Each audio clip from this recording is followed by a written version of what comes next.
Oh God, I have chills. I have chills. Tell the podcasters why you have chills.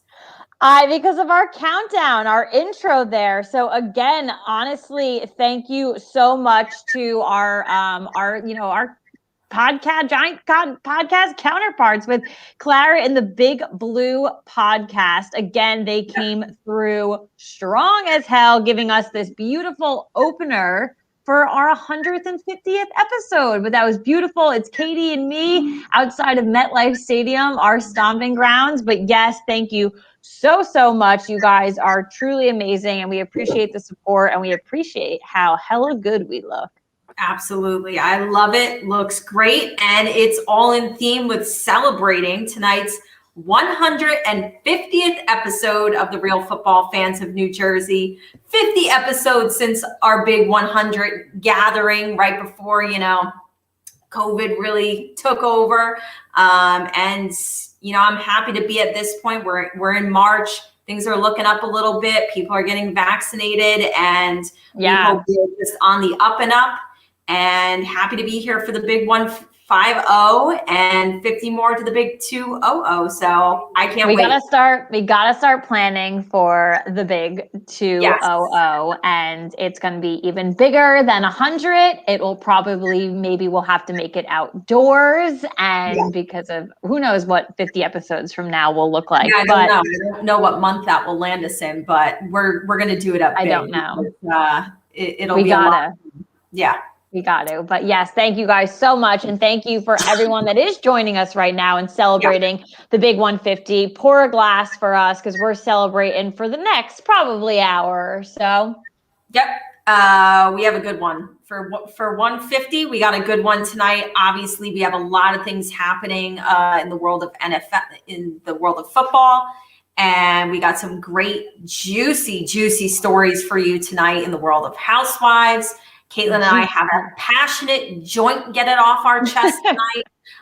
Those are always good ones when we're both just rallying together. So let's get into our show for the night, Big 150. We asked you guys for some questions. We have some good ones here. Let's kick off the show with these questions. Number one, what position do the Giants need to address most in free agency? It's definitely an interesting question because we obviously just got some news prior to the show that I'll get into later. So I guess prior to today, wide receiver is an area that I really want to look into, both at free agency and the draft. Because like I said on our last episode, I feel like not many people are talking about it outside of Giants Twitter, but the elephant is in the room for us is that we don't have a wide receiver one. So maybe I'll stick to my gut and still say wide receiver. Gonna stick with wide receiver too. I've said it so much on this show that's really what I want, as you said, in free agency and the draft. I mean, let's double this here because we need it. I would say maybe second most. I think the line could always use help, especially the news that broke today. But also, I would really love to get an edge rusher. I would really love to get a defensive end. That could always help as well. That's good. I like that. I'm looking at. All right, number two, are you surprised with how open New Jersey looks during COVID on the Real Housewives of New Jersey? Obviously, they were filming spring into the full summer. And so far, we've seen some kind of crowded get-togethers. What are your thoughts on this question? I have to say 100% yes. I was so shocked that the first episode kicked off with a huge rager for Jackie's husband, Evan, at a restaurant, almost it seemed. I don't care if it was outdoors. No one was wearing masks. It didn't look like hand sanitizer was ever. And crowded at high top tables. And again, I don't care if I would definitely say probably 50 people.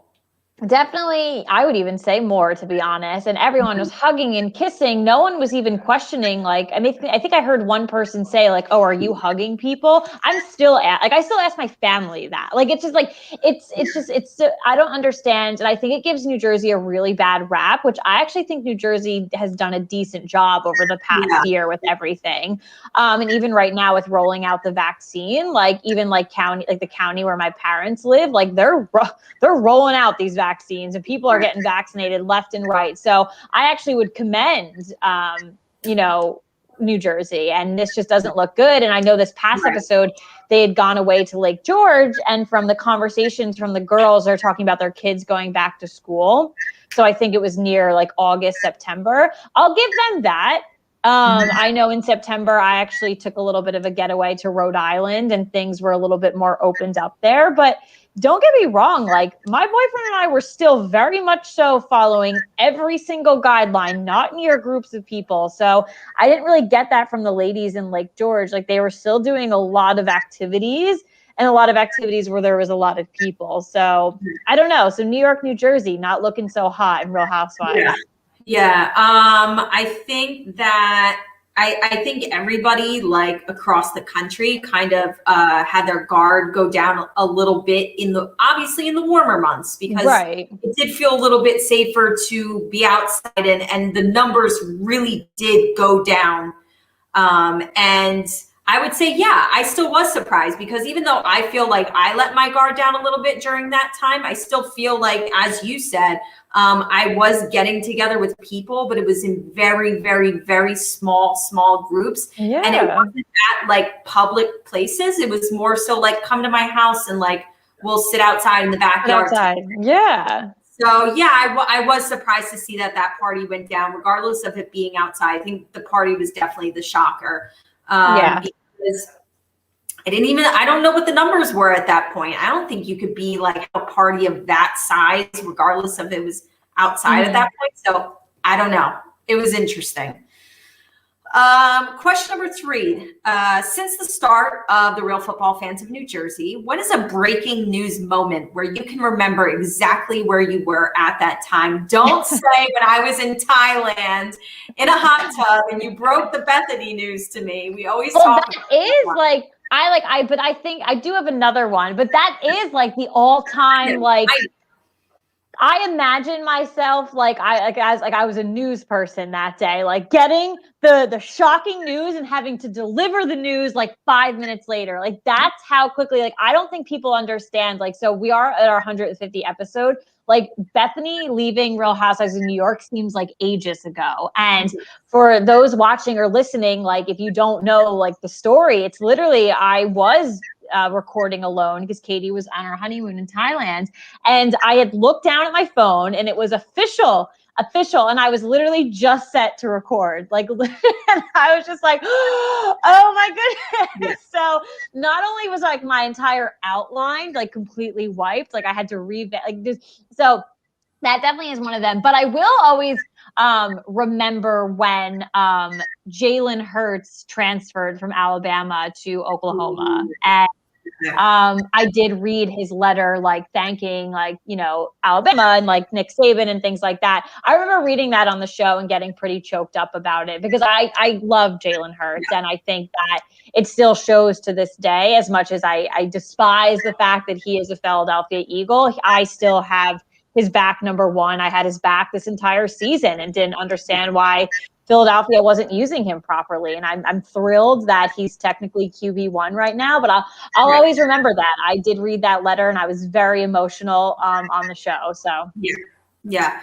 I think there are so many moments, and I guess when this question came about, it was one of the first things that crossed my mind is I remember where I was and how I felt when I heard that Odell Beckham Jr. was being traded to the Cleveland. Oh my God, I was at the Cloverleaf with my family. Thank God I was in the safety and like safe place of my own home when I received that news. And I just remember sitting alone in my living room, like seeing the headline on ESPN and just being dumbfounded. I couldn't believe it. And I think what stung the most was more so like having all of Cleveland like celebrate it. Right. While Giants fans were like, shit.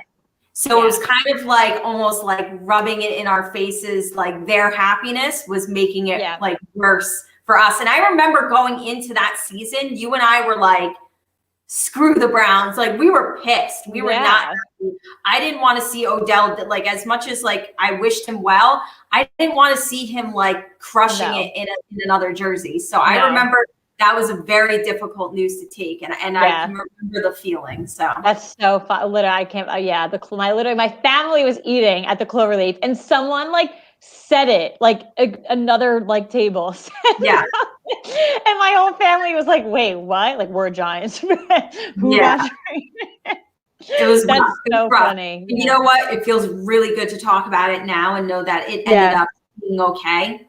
At the time, it definitely hurt. It definitely hurt. It was a shocking time because that was when Landon Collins got traded too. So it was like one kind of punch after the other. And it was just like a shocking time for New York. So, and listen, I want everyone listening and watching right now. Like, I think these next couple days and weeks are going to be a little hard hitting for a lot of NFL franchises. So maybe we've dealt with a lot of that in the past. But I want other teams right now to buckle up, and, you know, you might be facing some news like that shortly. So interesting enough too, we are going to discuss Mr. OBJ in our game later on, and kind of ties in. So that's he always finds his way into discussion, I find.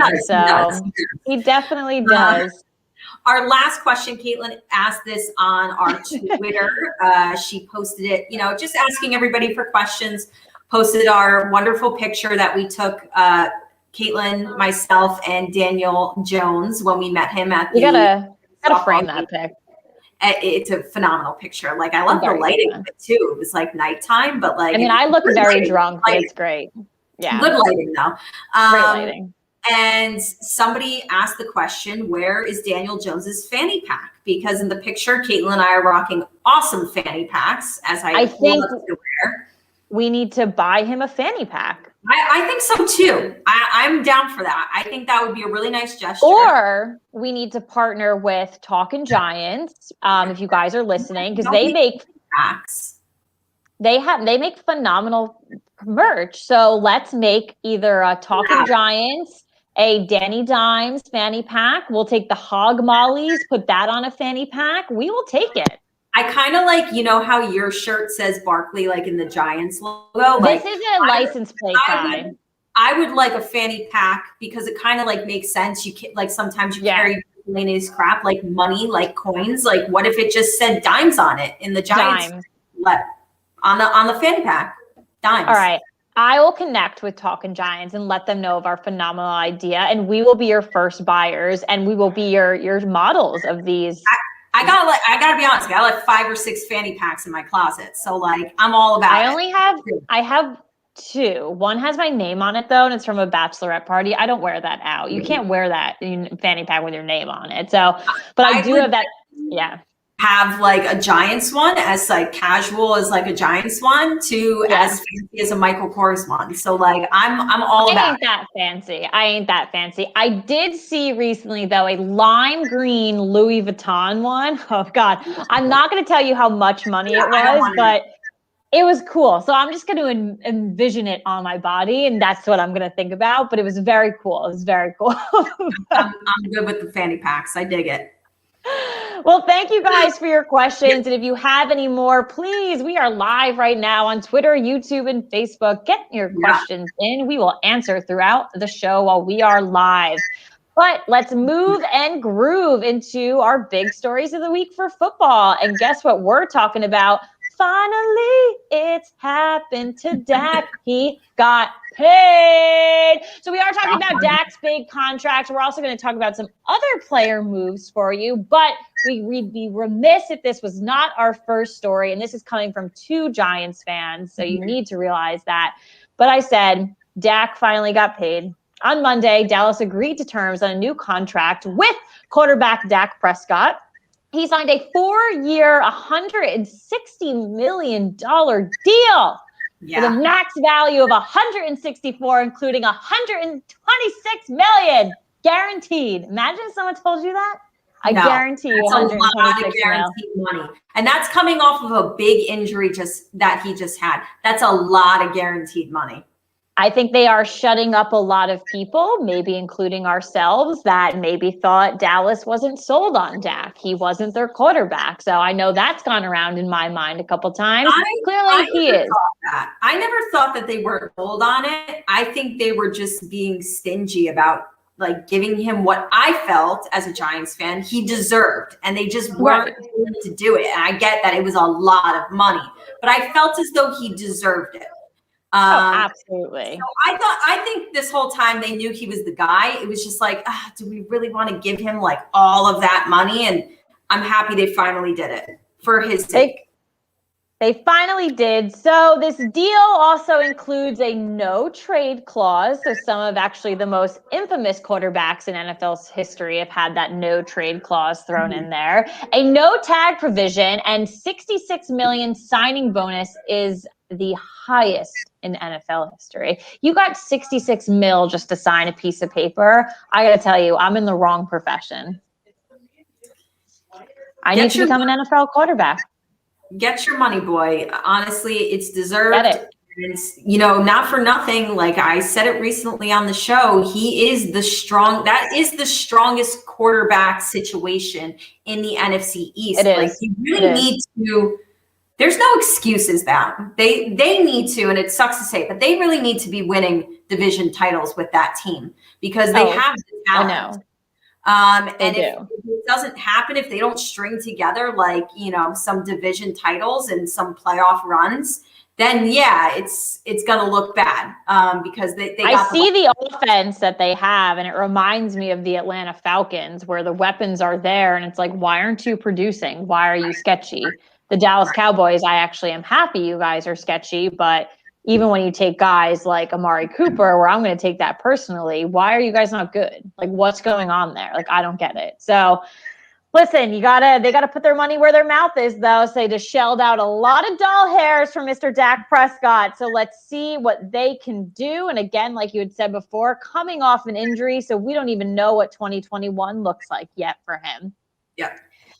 So yesterday, moving into some other players, that was obviously the big one, but we do have a couple of other moves going on. So yesterday, New England and Las Vegas had a little swappy swap. So they agreed to a trade that will send offensive tackle Trent Brown to New England in exchange for a 2022 fifth round pick and a 2022 seventh round pick. So, all right, little swappy swap for the player and for the trade. So, I mean, yeah, I don't know. It's kind of one of those where you don't know who won or lost yet because 2022, the draft, who even knows what's going on? I don't think there's any loser, but I think this was a good move for New England. To strengthen that offensive line. I think it was fine. I don't think there's a loser here, and I think this was good for New England. Mm-hmm. And then we did also see, and I'm not sure how many people were surprised about this, but you do need to understand too, the salary cap decrease and things like that. But Tennessee did release cornerback Malcolm Butler and saved $10 million in cap space there. So again, might be one of those like, darn, why? Kind of a necessary move. Like you have to you got to look at these guys who are on your team that have these big time contracts that maybe at the time when they signed them, they were like the big names at the time. Right. And now you're kind of like, okay, like Malcolm Butler was there for 3 years and he signed a huge deal when they brought him in. Right. And it's not saying he was bad, but like he was the hot name at the time. He was coming off the Patriots Super Bowl where he won the game for them, essentially getting that game sealing interception on the goal line. Yep. And now you just have to say, like, as much as he's still a great player for us, look at that money that we had paid him and look what we could save by letting him go and probably finding a guy that could be, we always say, next man up. These young kids have proven that they can fill right in. So this was, I think this was a good move for Tennessee. I feel like it was just a necessary move. Yep. Necessary, kind of natural fitting as well. So Minnesota did cut kicker Dan Bailey. So yeah, that's just another cut coming along, and we're going to see a lot more things happen this week. Former Chicago offensive lineman and 3-time Pro Bowler Kyle Long has announced that he's returning to the NFL after retiring in 2019, and he will be in the free agency market. So I don't think we'll ever go a year in the NFL without someone coming out of retirement. This is a good one, though. If you need linemen, this is a good name to try and snatch up. I don't care if he didn't play football last year. This is a guy that people are going to want to go after. Well, maybe the Giants can, because we made a move today that I'll get to soon. But so Tampa Bay agreed to a 2-year, $25 million contract extension for linebacker Levante David. I don't think anyone was surprised by this. Great extension there, much needed, and a very, very critical part to that Tampa Bay Buccaneers team. So. Absolutely. For them to be able to secure him and do that and get that deal was a great move for them. Great player. Absolutely. And then, like I was just saying, maybe Kyle Long coming to New York, because we might need it. Today, the Giants did release Kevin Zeitler, and it's saving the Giants $12 million. So this is definitely as Giants fans, this is a tricky release, because he is one of our best linemen. We have a young quarterback, and now who knows what's going to happen with Nate Solder, up in the air. Took a break last year because of COVID, but his contract carries over because he opted out. So we can technically release him, I think, but then you also have to pay him still. So he's questionable. If he returns, he is the veteran, but that's one veteran surrounding Daniel Jones isn't a rookie quarterback, but he's a young quarterback. Yeah. So a lot of young linemen so it's definitely in that aspect, the move is like, but then $12 million saved. Yay. So it's one of those moves where it's inevitable. Will Hernandez is a free agent. And I think some people actually thought that he might go somewhere else. And now I think, in my mind, that secures the fact that they've got to keep him. He's got to stay. Absolutely. And offensive line, like we said at the beginning of the show, we are very much so adamant about the fact that we would like wide receivers, the free agency draft, or both. And I think now this goes back to the offensive line situation, where I feel like we have taken steps forward. We have gotten a little bit better over the last year or two. Definitely don't want to take a step back, especially with Daniel and, some of the fumbling issues and everything like that. We need to secure that line. So if we could get some names, whether free agency or draft, I think that's going to be big for the Giants as well. Even a guy like Saquon coming back, we obviously know he is a brick house, but he's coming off a gruesome injury, and you want to make sure that he is protected. He has the room to run, and you know him. He likes to hurdle, do all these zigzag and wild, crazy things. You got to give him a line too. It's not just Daniel Jones. There's other key playmakers too that need a strong offensive line. So again, it's one of those moves that was inevitable. A lot of other teams around the NFL are going to be facing releases like this soon. So kind of like I said earlier, buckle up. If you think your team's sitting pretty, nice try. It's that salary, the salary cap is a big, I don't know what the right word is, but it's definitely, these teams are making harder decisions probably than they've made in the past. Listen, our next, starting, and it starts now too, but from now until draft and even post draft, our shows are going to be just breaking news. You really do have to kind of stay glued to our Instagram account specifically during this time, because we're already very busy and active with trying to post all the moves that are happening. And there's so many of them. And this is just like a small little percentage of it. Free agency starts in a week from now, and things are going to get crazy. So just make sure you stay tuned to us, because we're really going to be trying to deliver all the breaking news to you. Breaking. Speaking of more things that are happening around the league, we want to talk about the franchise tag, okay? Because yesterday, the deadline for NFL teams to place franchise tags on players was up. And I was glued to my phone all day yesterday. Yeah. I can't miss anything. So we have two lists here. We have a list of guys who were tagged, and then we have a list of guys who were on the fence, we thought maybe they would get tagged and they didn't. And that's very notable, because that means that those guys are entering free agency. For example, Giants fans wanting some of those wide receivers. Well, some of them got tagged. Some of them told, we're not tagging you. So it really plays a factor into moves that teams want to make in free agency. So notable tags, Saints safety Marcus Williams, Panthers offensive tackle Taylor Martin, Chicago wide receiver Allen Robinson. That was the big prize. He was the first one off the board. He was the first one off. I wasn't really surprised with that one, but he was the first. He was, my opinion, the number one wide receiver free agent, and Chicago locked him down. Number two wide receiver free agent, in my opinion, also got locked down. Tampa Bay Godwin. So that eliminates those two guys right there for us, for the Giants. The Jets safety Marcus May was tagged. Broncos safety Justin Simmons. New York Giants defensive tackle Leonard Williams.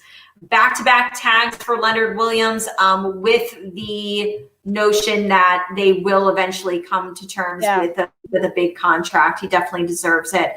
Giants fans are just breathing easy that we were able to keep him. Guard Brandon Scherf. Jacksonville Jaguars offensive tackle Cam Robinson. Those are our tags. A lot of good names there. That good for their teams securing them. Sucks for some other teams that really, had their eyes set on some of these guys. But let's talk about the ones that are going to be available because they were not tagged. Guys like Green Bay's running back Aaron Jones, Tennessee Titans tight end Jonnu Smith. This was a big one that people were kind of surprised wasn't tagged, and this would be a prize addition to any franchise. Arizona Cardinals linebacker Hassan Reddick. That would be a big one for anybody. Seattle Seahawks running back Chris Carson. Chargers and Hunter Henry. I was a little surprised about Hunter Henry, to be honest. And I think he's going to go elsewhere. I think he will not. I don't think he will stay with the Chargers. Someone else will sign him. Yeah, I definitely was that one. And I don't really it wasn't like a total shock factor, but I think seeing his name on this list, I was definitely Giants fans hoping to get a wide receiver, somebody who is not tagged. Detroit Lions wide receiver Kenny Golladay. That's definitely going to be a name that we're all going to have our eyes on. Pittsburgh Steelers linebacker Bud Dupree and New England Patriot guard Joe Thuney. Those are a lot of great names on that list right there. Maybe some of them still end up working out a contract with the teams that they're currently on, but those are big names, and not all of them are going to stay with their teams. So again, these are going to be breaking things when they hit, and we're going to be one of the first that maybe we won't be the first to report it, but maybe hopefully you follow us and maybe we can be the ones that personally break the news to you. And we're the first one that you see giving you this news. We're going to try. We aren't Adam Schefter, but that to me seems like a phenomenal job. You just get the call and you're like, all right, let's cause some mayhem on Twitter. Let's go. Yeah, absolutely. It's going to be, I can't wait. Free agency is always like a great, it's that and the draft are the most exciting things that happen in the off season. I remember the free agency last year, I feel like was a little quiet, wasn't it? Was it last year or 2 years ago? Recently, there was a free agency that was definitely there was one day that was kind of a little crazy, but then it would slow down for sure. It might have been last year, and maybe because of, I think this might be a big one. Oh, look at all the names we just listed off. And there's other people. It's just, I think it's free agency, frenzy. I'm ready for it. I think this is going to be a good one. I'm ready for it. So yeah. All righty. Well, drink that wine, Katie, because we are getting into our stories of the week for Housewives. And like we said earlier, I should be drinking some tea with these stories. Oh, because we are sipping the tea for this, and we are spilling it left and right, because Katie said that these were some juicy topics. They're kind of juicy, gross topics because the way in which Real Housewives of Salt Lake City, both stories have to do with these people. They aren't acting right. So our first story is about Miss Jen Shah. We don't have many good things to say about her, and this just adds on to the list, people.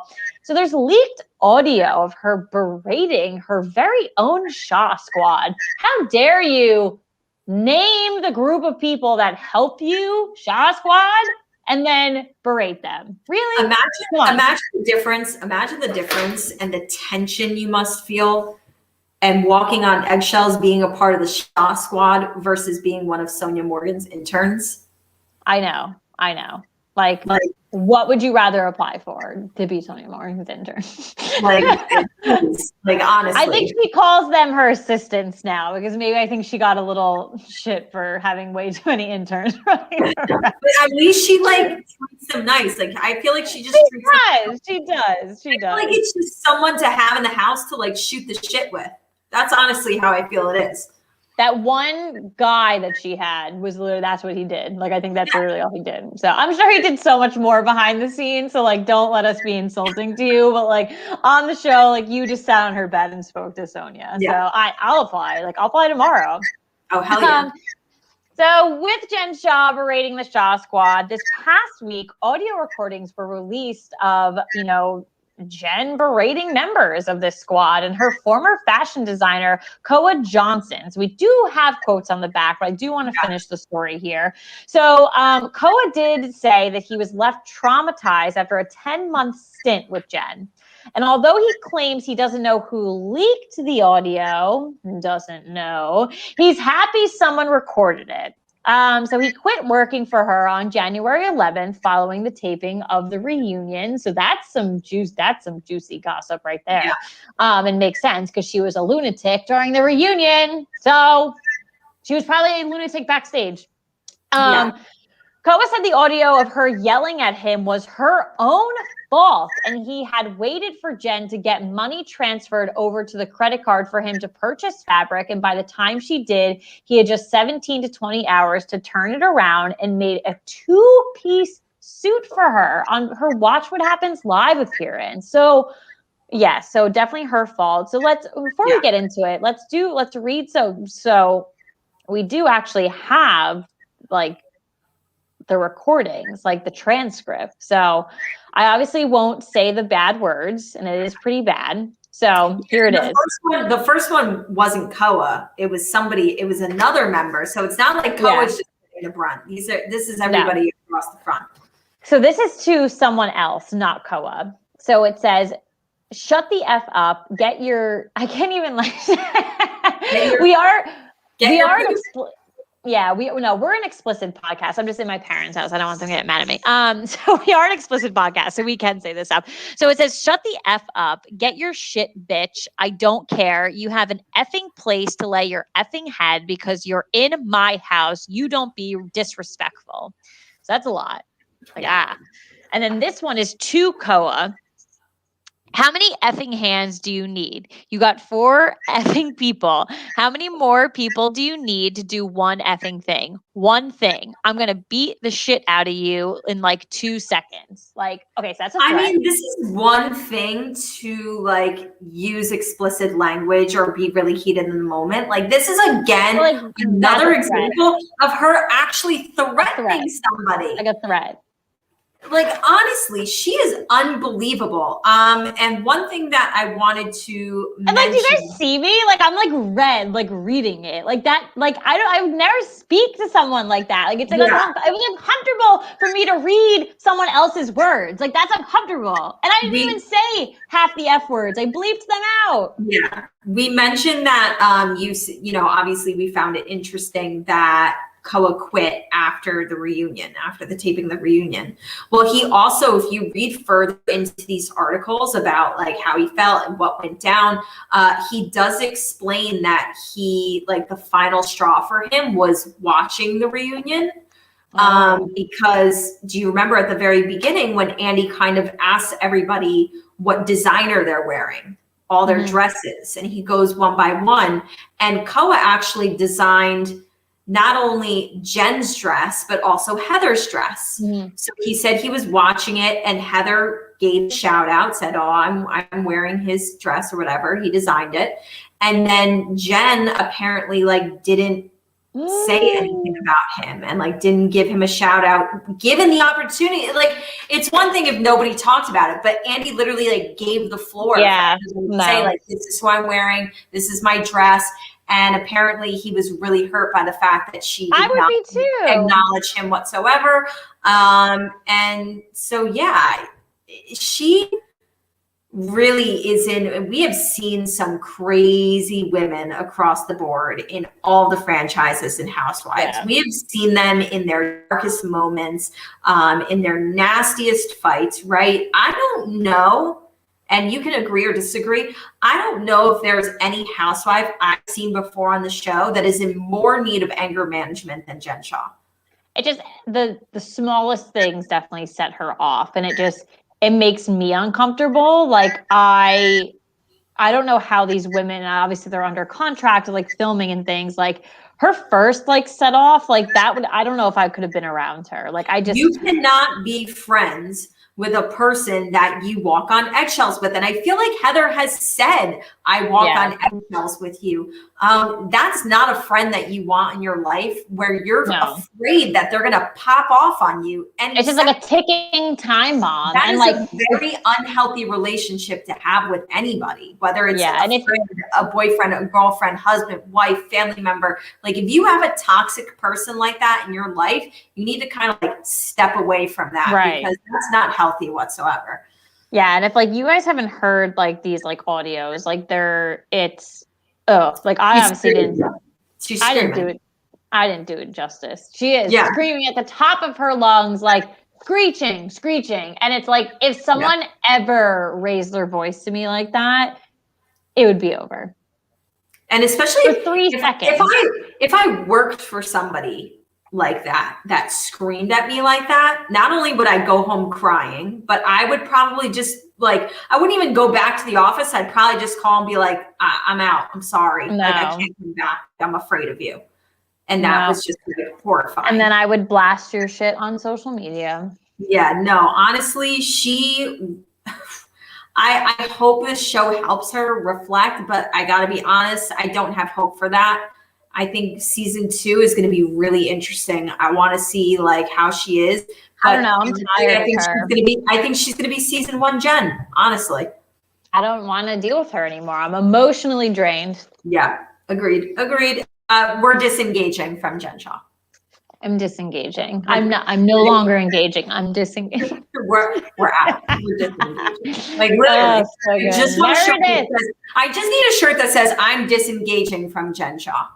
Maybe we should create those. I think there you go. We're just like creating shirts and packs tonight. The wheels are turning. We're doing great things. And speaking of Meredith Marks, I told you I was looking on Rent the Runway today, because I have an event to go to. Wow, shocker. It's like the world's opening up, so I'm going to go all out, obviously, because an event. Like, wow, I haven't been to an event in like 3 years. But I saw a dress, and it was like that like blazer looking dress. So, and I like thought of Meredith right away, and I was like, ooh, I don't know if I could pull this off. But like, I kind of just want to like get it and just see it. Just beautiful. She's a pioneer, man. I love it.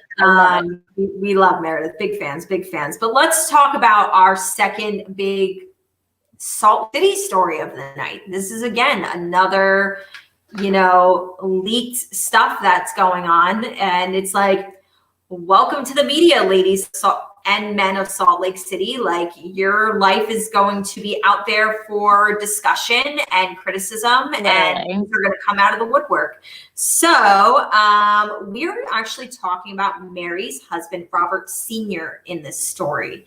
An Instagram account, Boredom by Bravo, shared text messages they received between Robert Sr. and a former female member of Mary and Robert's faith temple congregation. Now, for proof that this was really Robert, the members shared the phone number associated with the contact, and online records show that it is in fact his number. And by the way, we also see pages and pages of leaked text, and one of them is Robert like sending a picture of his face, and it's him. So yes, these texts are real. I don't know how he's going to run from this.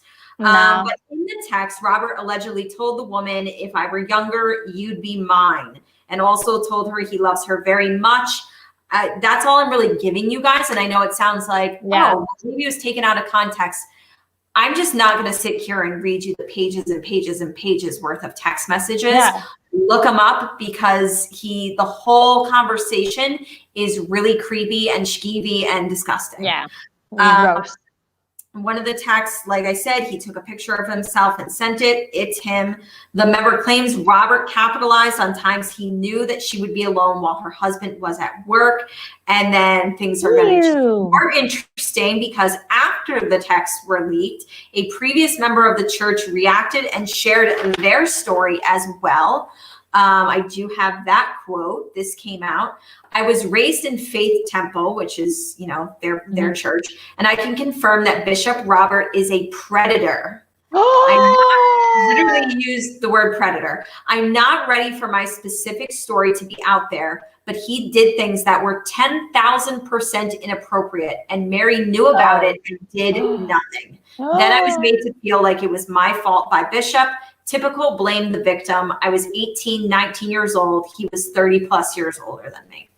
Ew. No. There's no running from this. Is it weird for me to say that I'm not super surprised by this story? I don't know. Their storyline, them, even seeing them on the reunion and trying to explain their relationship, I just get weird vibes from them. And it's a shame that we could sit here and be like, we're not kind of surprised, because they give off that vibe, and no one should be capable of doing shit like this. But it's just gross. The show is called Real Housewives. This couple seems to have a lot of skeletons in their closet. Yeah. This is an unsolved mystery. I don't know how, but Mary somehow danced around all those skeletons at the reunion. She needs to be called out more. I think she needs more screen time so we can dive deeper. But I think that there are a lot of really sketchy, bad things about these two.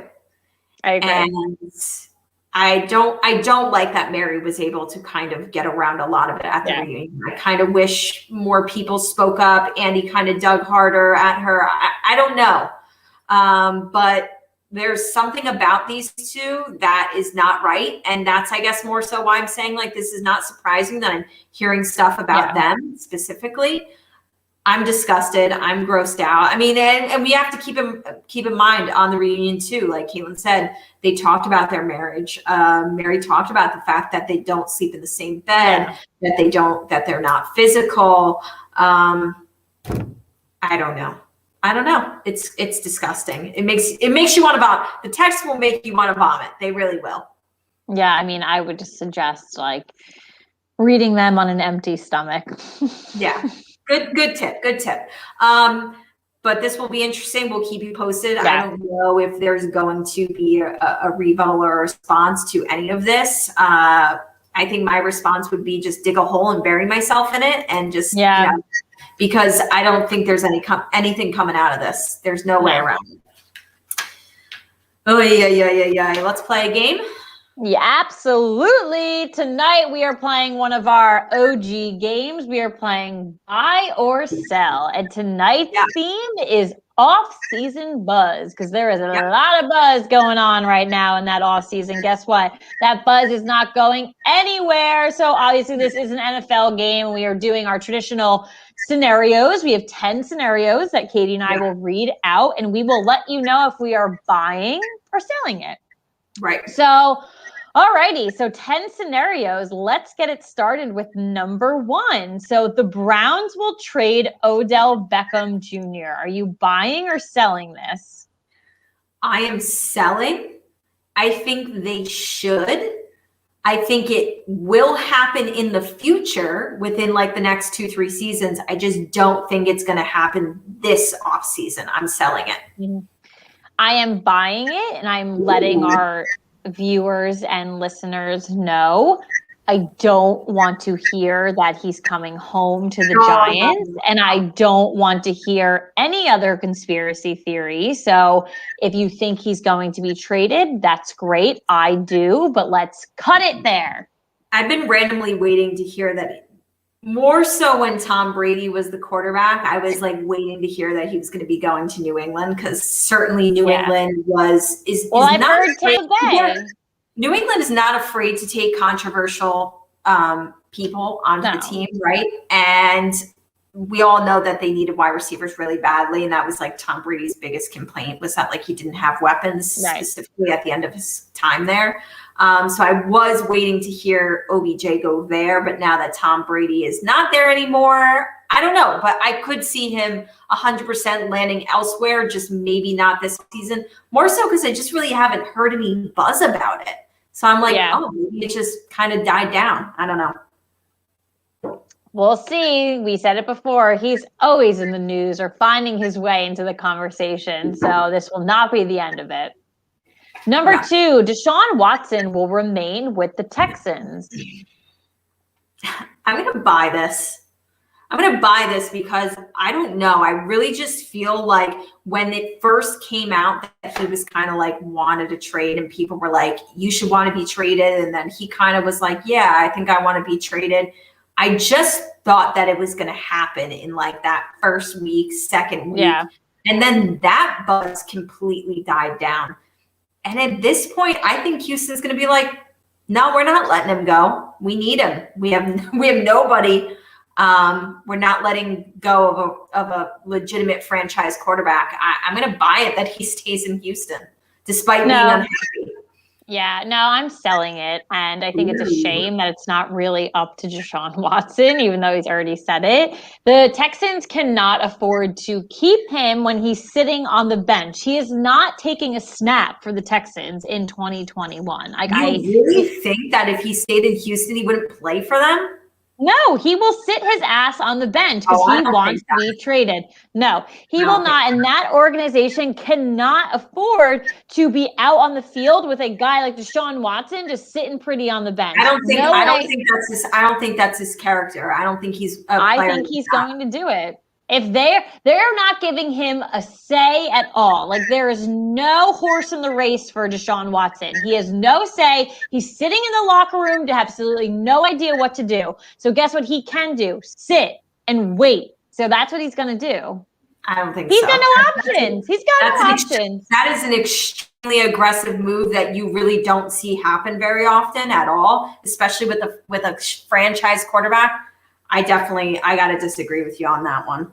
But we do have some comments on Facebook though in regards to Odell, Arizona, Washington, Jacksonville. All makes sense. Who knows?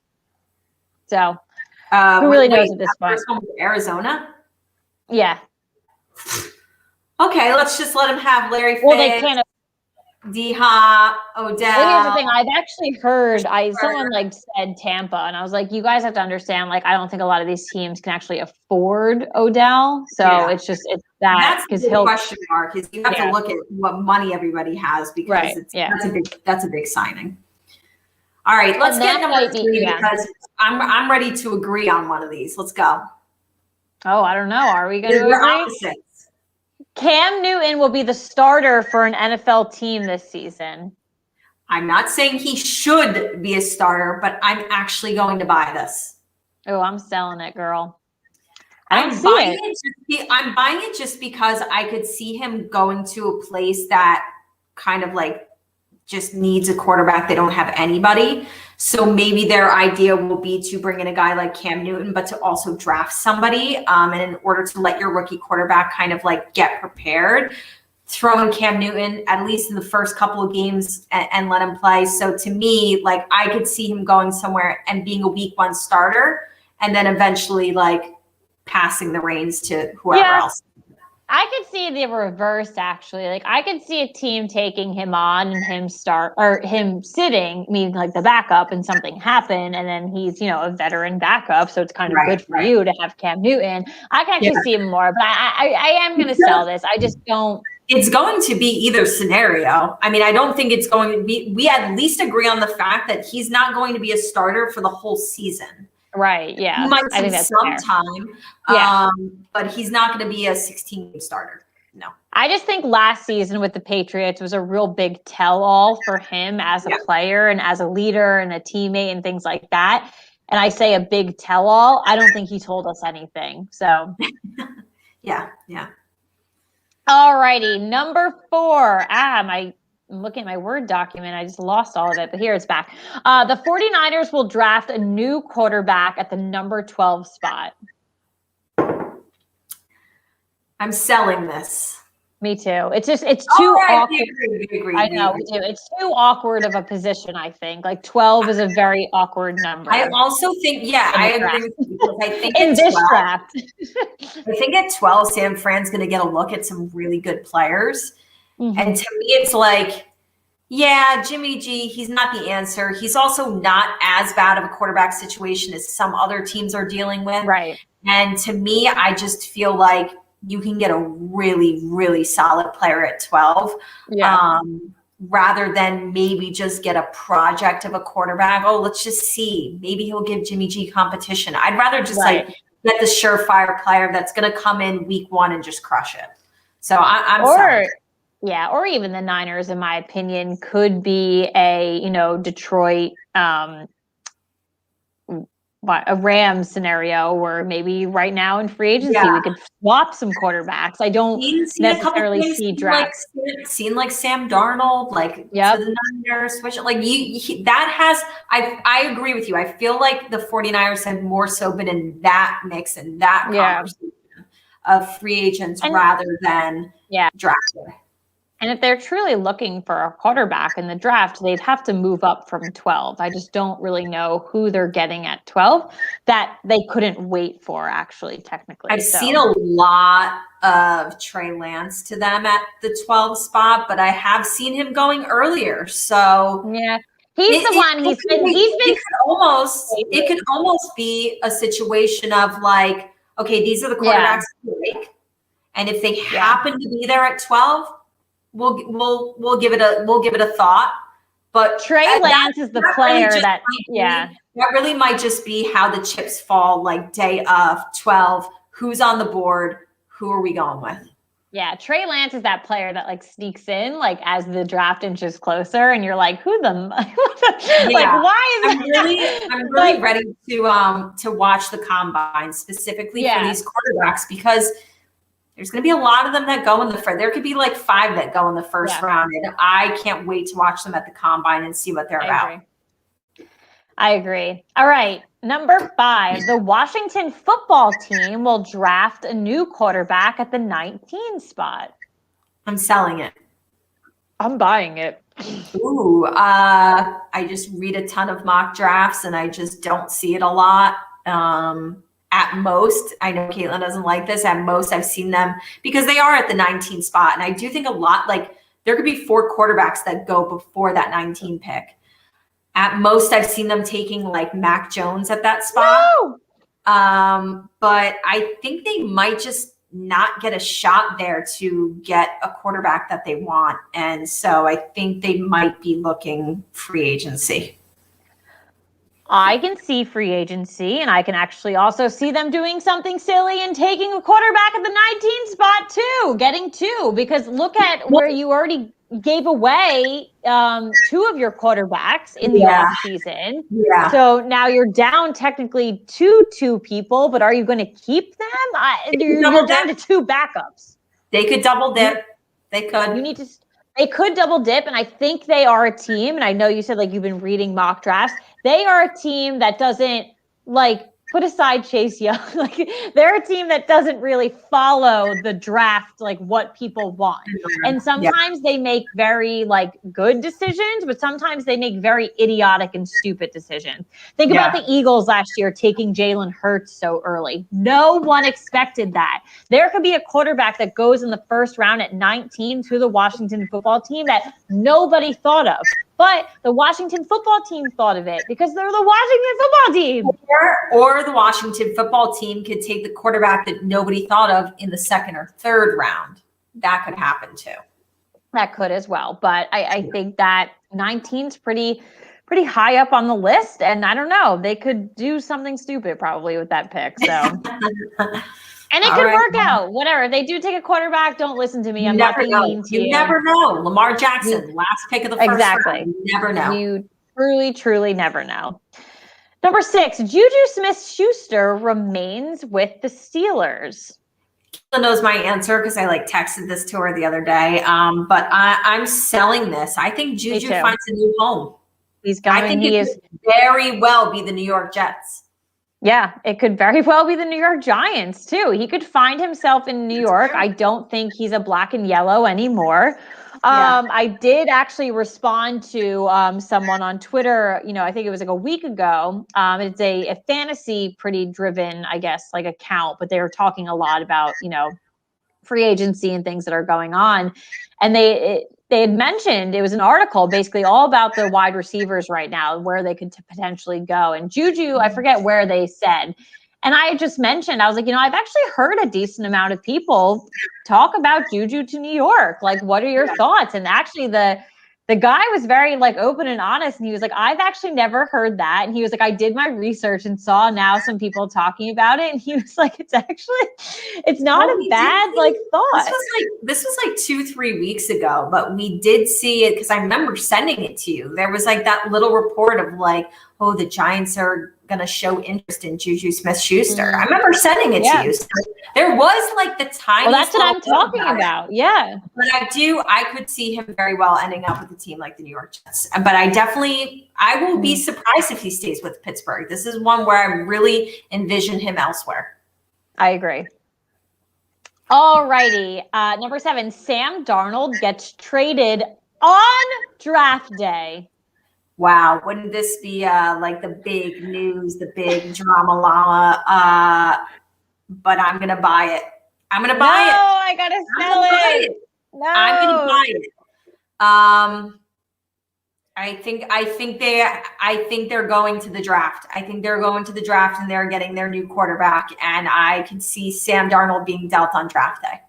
Oh, I don't know. I think that's what the key like factor is, like on draft day. I don't know if it's. I know.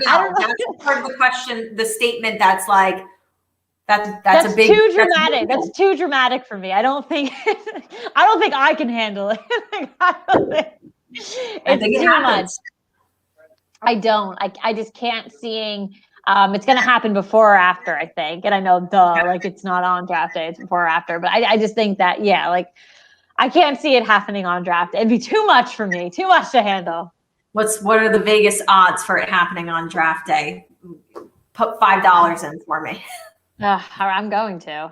If you're that confident, I will. I'm not going to say I'm that confident, but like, I don't know. I just envision it happening. All right. Number 8, 3 wide receivers, 3. Yeah. Are drafted before the Giants. 11th pick. I'm going to sell this.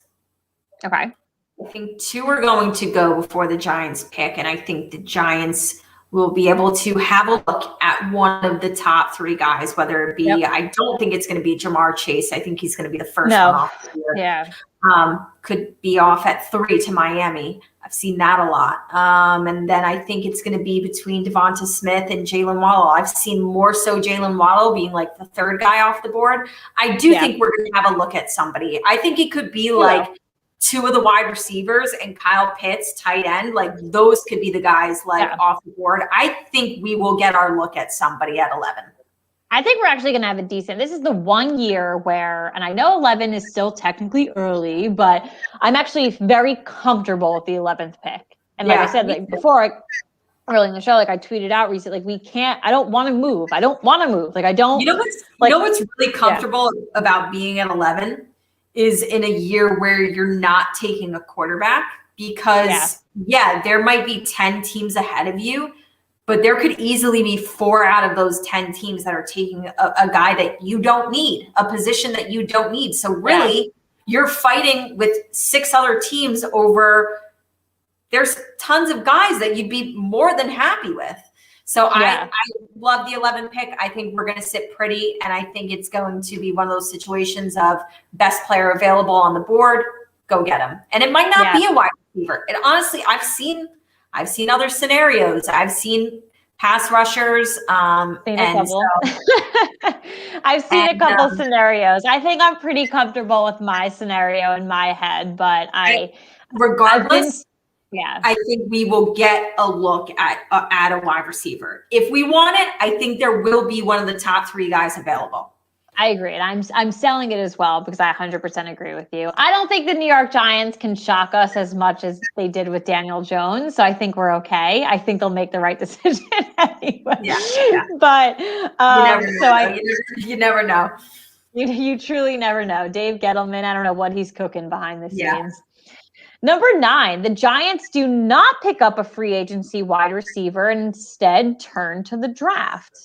I'm going to sell this. I told Caitlin earlier today or yesterday that I do think that they're going to get a wide receiver in both. Mm-hmm. Yeah. I just think that the wide receiver in free agency is not going to be a big name wide receiver. It could be somebody like Corey Davis, I said to you. Yeah. And I actually saw that a lot yesterday. I don't think it's going to be one of those prize possession free agents. I think they will get somebody, and then they will try to get their prize, hopefully WR1 at that 11 spot in the draft. Yeah, I did see a lot of Corey Davis yesterday, so I think you have a great point on that. I did see that a lot on Giants Twitter yesterday. I actually, I don't know. I see the Giants fighting for a Kenny Golladay. I see them maybe inching their way into a Juju Smith-Schuster, but I would be comfortable with what we can afford. I think that's where I am as a Giants fan right now. Like, let's do things smart monetary-wise. Don't make stupid decisions because, you know, a Smith or a Waddle, they could be wide receiver 1 for us right off the bat. And so we can have them on a rookie contract. Yeah. So it's maybe free agency, like focus on some of those other positions because we can get a stud at 11. Yeah. Let's see. Yeah. But I'm selling it too because we will double dip. We will definitely get 2 wide receivers. They will take somebody. So yeah. All right. And to wrap up the game, the players will vote Derrick Henry as the number 1 player on this year's NFL Top 100 list. Now, my answer is pretty funny. Now, a lot of the times it ends up being, you know, the guy that won MVP that year. It's often a quarterback. I think the players are going to really, really appreciate what Derrick Henry did this past season, going for over 2,000 rush yards. I think the players are going to, and this is on the players. I think they're going to buy, I'm buying this. I think they have this man as the number 1 player of the 2020-2021 season. Well, I am buying it, but my real answer was just in bold. They should vote him number 1. I did. They will. Someone did tweet out the other day, like, who, in your opinion, is the best running back in football right now? And I just said, honestly, based off 2020 alone, with what Derrick Henry was able to be in the running for overall MVP with his stats. So he is hands down the best running back right now.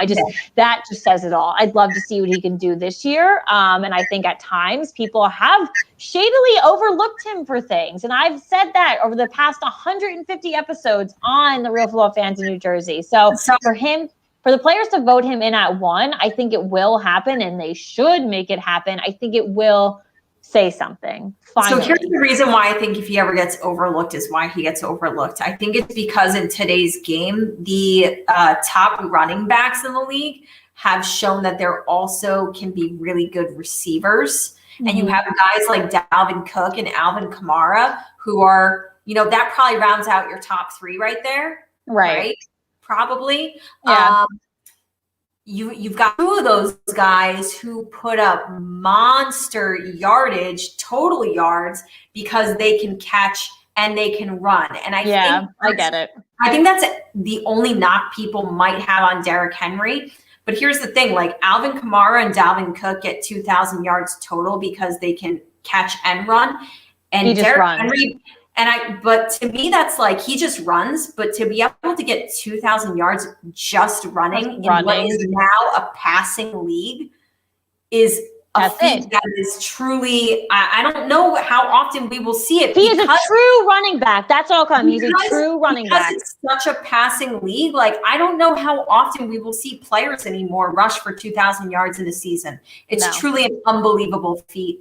He's got the touchdowns to match it. I would like to see him get the number 1 because your MVP was Aaron Rodgers. And yeah, he had a great season, but I don't know. I want to give it to Derrick Henry. And that's not just because I don't like Aaron Rodgers. I would like to see this go. I would like to see this go to Derrick Henry. I would as well. All right. Well, that was a great game. Loved it. Haven't played buy or sell in a long time, so good to bring it back with all the chatter and rumors going on. But let's get to our get it off our chest. We did tell you guys that Caitlin and I are doing a joint one tonight. Bring us home. Why don't you kick it off? Tell the people what we are fuming about, because it's fuming. It's not positive. It's negative. Well, I don't know if you guys ever watched on Netflix. I'm sure the world probably did, but the whole thing with the Fire Festival and that whole scam. Well, the funniest thing was that Ja Rule tweeted out that he was bamboozled by the Fire Festival people. And it's the funniest tweet in the world. It's like, I too was bamboozled, led astray. Yeah. It's a great tweet. Well, Katie and I were bamboozled and led astray along with every Real Housewives of New Jersey, probably every Housewives franchise fan last week during the episode. Katie and I, we really hit hard with previews of this season, the drama coming of this season, and the one storyline that we were so wrapped around, and we gave you guys so many emotional details and really got into it, was Joe and Melissa Gorga and what's going on with their marriage. And we never expected them to be like this. And apparently in Lake George on this past episode, the previews and everything like that was that she was texting the restaurant owner and all of this stuff. Well, as to our surprise, we were completely bamboozled by Bravo. I want to send in so many complaints to them and to Andy Cohen personally. It was a lie. It was a joke. It was a joke set up by Teresa and Melissa Gorga themselves. And they literally were just joking to her brother that she was texting someone else. She was not texting anyone. It was a lie. And I am just, bamboozled. Yeah, so it was a practical joke. They had not funny. Teresa on the phone with Joe, funny. And you see the conversation in the trailers and the previews for the season. She was texting him all day, and then you even see. We literally said last week on this show that we were so upset about the preview where Joe is with the guys, and he's like, "I can't even talk about this right now. I'm going to cry." And we were like, "Oh my god!" Like you had us genuinely feeling so upset and disheartened, and like just, oh my god, we love this. This is a couple that people love, like, and to play with our emotions like this, to me, like in a year of 2020 that we all just went through and that it's still going on. We don't need our heartstrings like tugged like that. This feels just like a mean, cruel joke played on us. Like, how dare you, Bravo? How dare you? I really couldn't believe it. And I get it. I get it. I think that reality TV editors are like artists.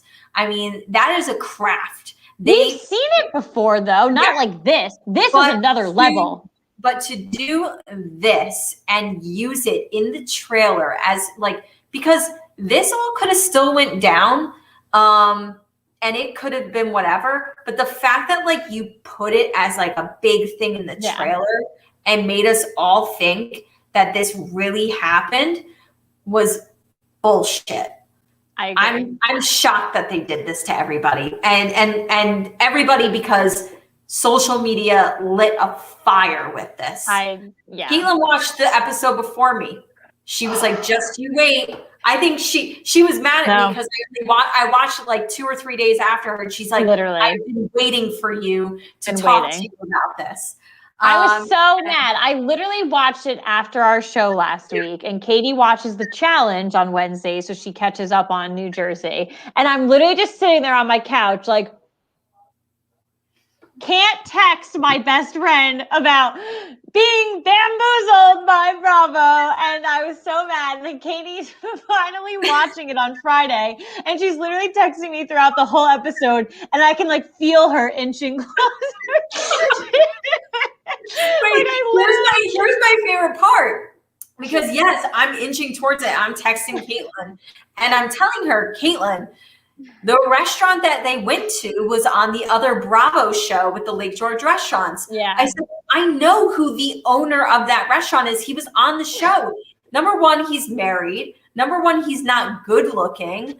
And number three, so I was shook, and I'm texting Caitlin like, he's married. He's not good looking. And she's like, just wait. I almost feel like the restaurant owner, can sue Bravo. I'd be so pissed. You could have had everybody in your inner circle see this trailer for the new season, know and be that like, your restaurant, know that you were the restaurant owner, and be like, what's going on? Are you cheating on your wife with Melissa Gorga? There's got to be some like hush money on the side. Like, we're going to spin this. Like, here's 10 grand. Shut your mouth. Yeah. Don't you say anything. That could be it too. But holy crap. I can't. I'm just mad. It's dumb. I kind of feel robbed. Like, I didn't want that. I don't trust them. But you pulled from that to be the big story. I don't trust and it's not, I don't trust already it. Over. It's over and done with. That storyline was done in 5 seconds. I don't trust the drama anymore. No.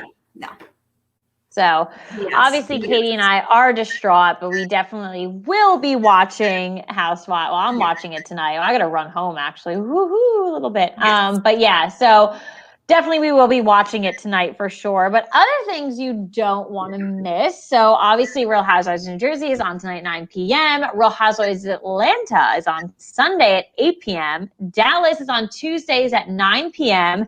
The start of the NFL free agency is 1 week away, people. I can't wait. Keep your phones, the notifications on ESPN, NFL, SportsCenter, our Instagram, our Twitter. Keep those notifications on. You need to see what's going on. And then the NFL draft, it seems like a long time, but it's going to fly. 50 days away. 50. I'm ready. Bring it. I'm ready. Let's do this. I'm so ready.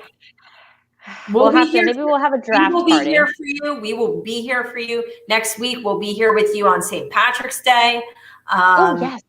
We're here for you for everything. So we can't wait to be part of it. We're here through it all. But yes, thank you so much for joining us tonight on this episode for our 150th episode. Yeah. Woo! You guys have been through the ringer with us, and we truly do appreciate it. So cheers. Thank you, as always, for joining us. We will catch you next time. Oh, my thing is backwards. I do want to see it. You guys are just seeing the label. But we will catch you next time. Bye-bye. Bye.